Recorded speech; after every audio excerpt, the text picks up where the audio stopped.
So now Tata Elxsi और IT sector का सबसे अगर मजबूत शेयर माने तो टाटा एल्क्सी उनमें से एक होगा। और यहाँ पर 8,576 रुपये की प्राइस यहाँ पर देखने को मिल रही है। एक अच्छी शानदार रिकवरी हमको देखने को मिली थी, लेकिन अब यहाँ पर जो है मूड माहौल थोड़ा सा बिगड़ चुका है। यूएस से ख़राब खबरें आ रही हैं, स्लो डाउन का डर जो है वो और भी ज़्यादा बन चुका है और आईटी सेक्टर की यहाँ पर जो है दिक्कतें बढ़ती जा रही हैं। अब अगर बात करें तो यहाँ पर जो गिरावट काफ़ी ज़्यादा हुई थी, 9,300 की समथिंग के लेवल से हम टूटते हुए नज़र आए थे। और अप्रैल का मंथ था, 10 मई तक ये गिरावट चली थी और 10 या 11 मई के आसपास जो है वो इसमें रिकवरी स्टार्ट हुए देखने को मिली थी। 9,300 से 6,400 के आसपास का लो लगा दिया था इस स्टॉक ने।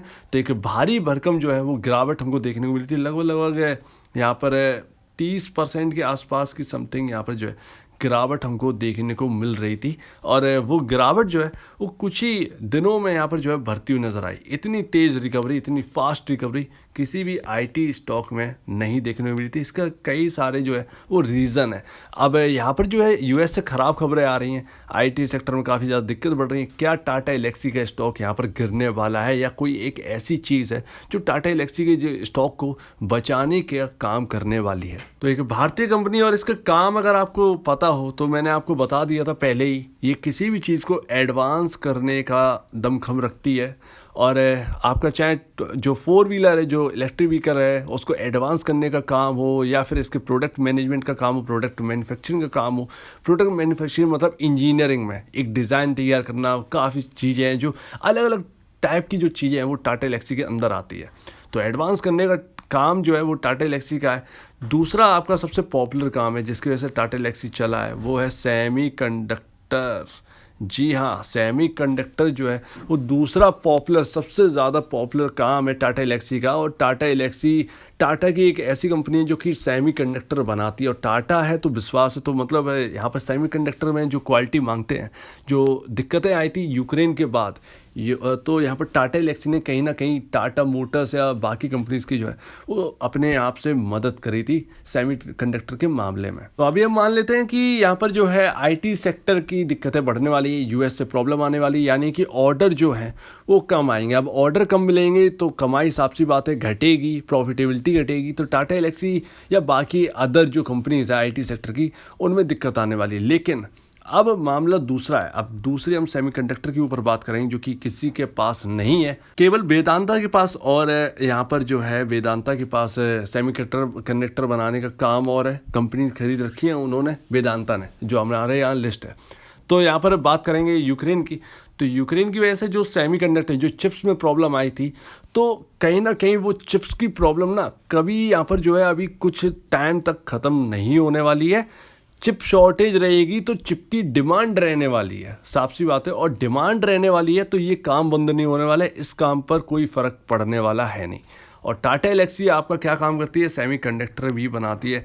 अगर ये सेमीकंडक्टर बनाने का काम और ज़ोर शोर से करेंगे तो टाटा एल्क्सी को सेमीकंडक्टर से बेनिफिट होगा। और टाटा एल्क्सी का काम जो है वो रुकने वाला नहीं, काम बढ़ने वाला है इस इन्फ्लेशन के टाइम में भी।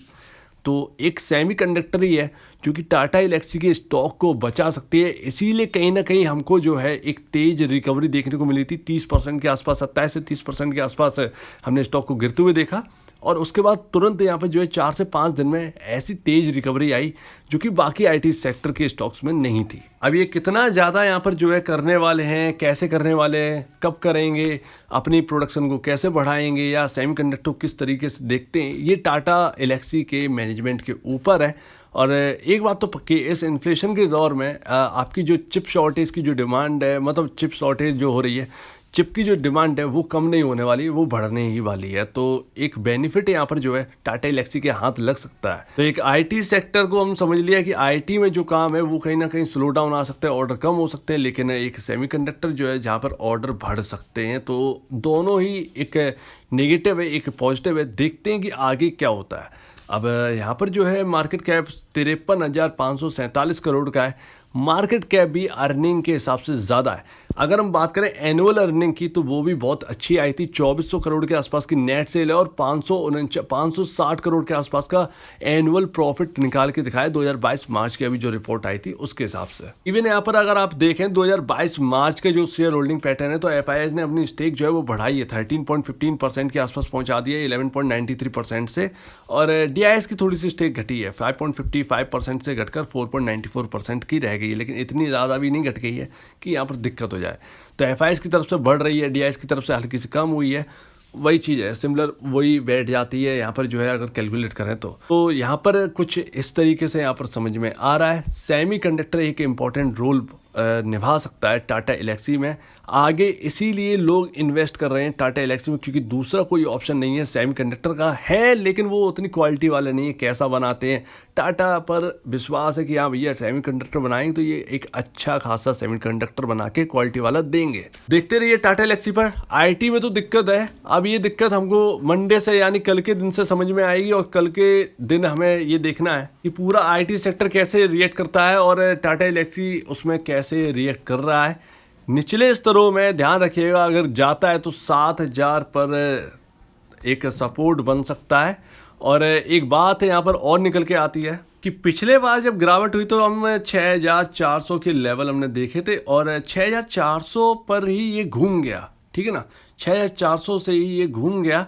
और ये एक प्रॉब्लम की बात है, क्योंकि अगर हम देखें तो ये गैप जो है वो फिल होना बाकी रह गया था।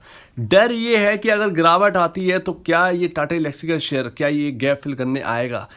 ये बहुत ही उस कंडीशन में होगा जब मार्केट एकदम मतलब यहाँ पर जो है गिरावट के बिल्कुल ही संकेत, एकदम गिरा जा रहा हो, तो यहाँ पर जो है इस सिनेरियो में ही ये शेयर जो है इतनी तेज़ी से गिर सकता है। अदरवाइज़ जो बाइंग हमको देखने को मिली थी 6400 से, कोई छोटी मोटी बाइंग नहीं थी, अच्छी खासी तंगड़ी बाइंग थी, तो बहुत मजबूत थी और तब से ये टिका हुआ है। तो देखते हैं कि आगे क्या होता है। अभी रिपोर्ट्स और यहाँ पर जो है मार्केट की खबरों पर जो है वो न्यूज़ पर आप नज़र रखिए, इससे बहुत ज़्यादा बेनिफिट मिलने वाला है और समझ में आता रहेगा कि आईटी सेक्टर में क्या चल रहा है, क्यों चल रहा है। तो अगर आपको इस वीडियो में कोई प्रॉब्लम, कुछ पूछना है, कुछ बताना है, कुछ कहना है तो प्लीज़ कमेंट सेक्शन में कहिएगा। और अब दीजिए मुझे जाए, वीडियो देखने के लिए बहुत बहुत धन्यवाद दोस्तों।